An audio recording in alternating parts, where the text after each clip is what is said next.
There's always someone who knows what to do. There's always someone standing between you and the unknown that you can go ask, what should I do? Well, at some point you'll realize that the reason you can't ask that anymore is because they actually don't know any more than you do. As retrogressive restoration of the persona.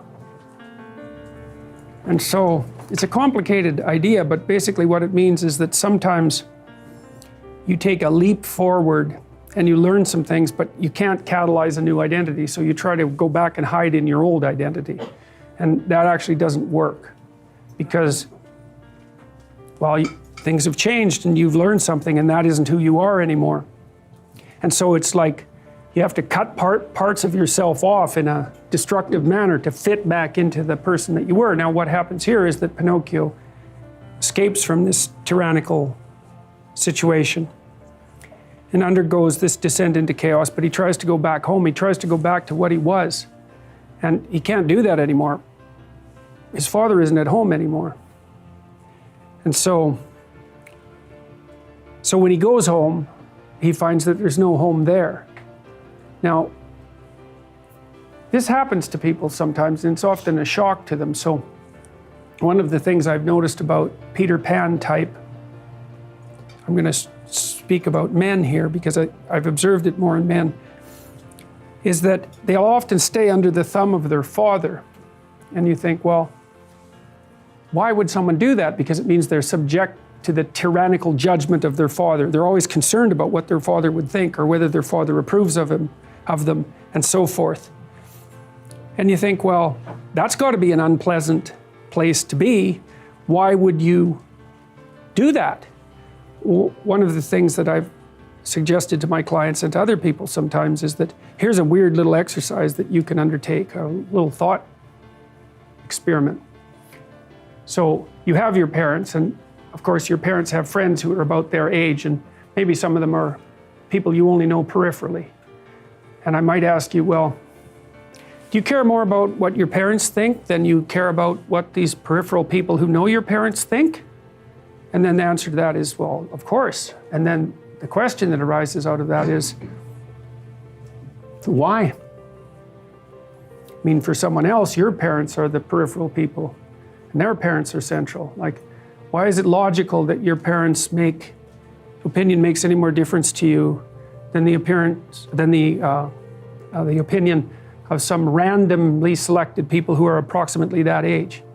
Why is it the case that you would consider that they would know more than someone else? I mean, I know they know you better, and fair enough, but that's not the point.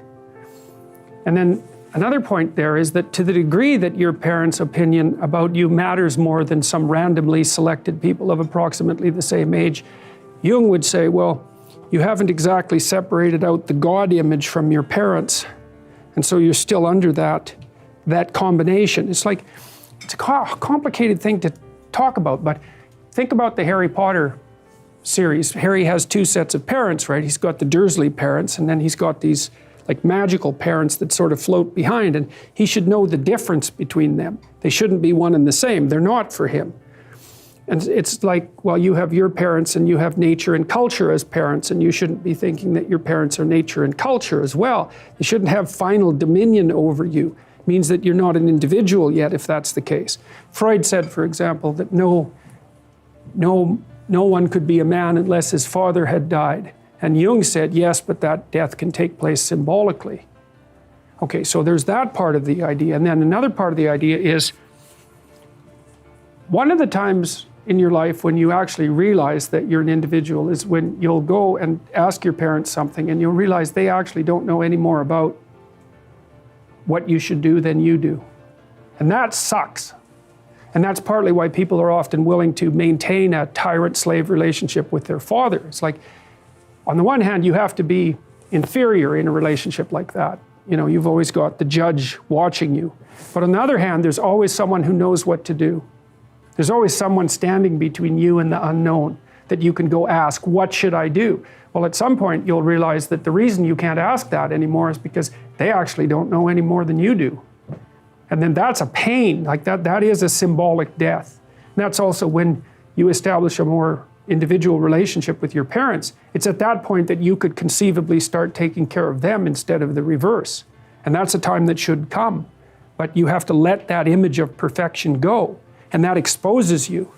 Well, that's what happens here. You know, Pinocchio goes home and he wants things to be the way they were, and he wants to stay under the careful care of the benevolent father, but that's no longer possible. He's past that point, and that's why the father has disappeared.